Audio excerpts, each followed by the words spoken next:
It'll never be normal. I mean, things won't ever be fine for us, but it just kind of is what it is now.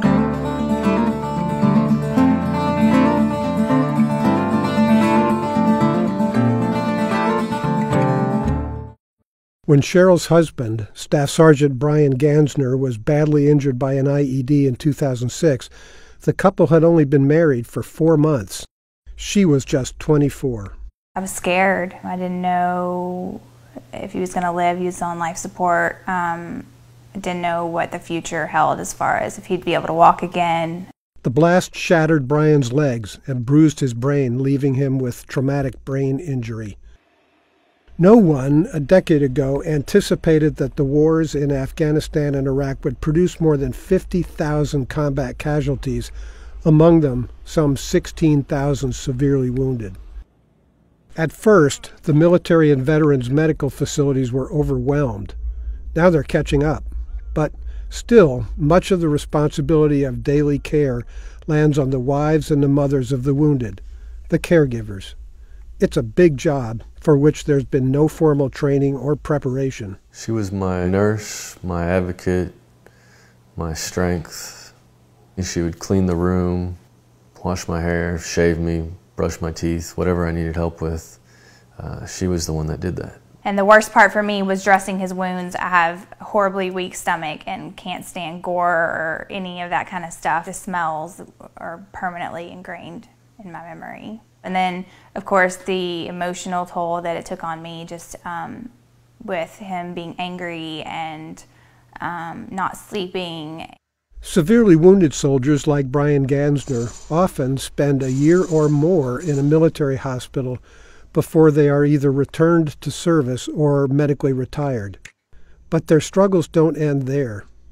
Many, like Brian, suffer from post-traumatic stress disorder, which can fog the brain and cause emotional storms. That's tough on the wounded, tough on their caregiver. I think there's a few times that I just didn't want to do it anymore. I don't know if I would say it was suicidal thoughts, but I didn't want to do any of it anymore. I didn't want to be his wife. I didn't want to take care of him. I didn't want to be in emotional distress anymore. Caregivers often find that they also have the nightmares and emotional outbursts of PTSD. Psychotherapists now recognize this as secondary PTSD. The nightmares still continue, 3 to 4 probably a night. You know, terrorist attacks and people being shot and cleaning other veterans' wounds. After the immediate, time in the hospital, the undue stresses were caused by me more than anything, just my attitude and my frustrations, and she was the bearer of all that. I took it out on her, unfortunately. So for a long time, we just didn't communicate at all. We just had a breakdown and we just pretty much led separate lives. 5 years after he was injured, Brian and Cheryl are pushing into a new phase of their life, which they hope will be less centered on his wounds. The blog Cheryl kept helped her during the hardest years and put her in touch with dozens of other caregivers.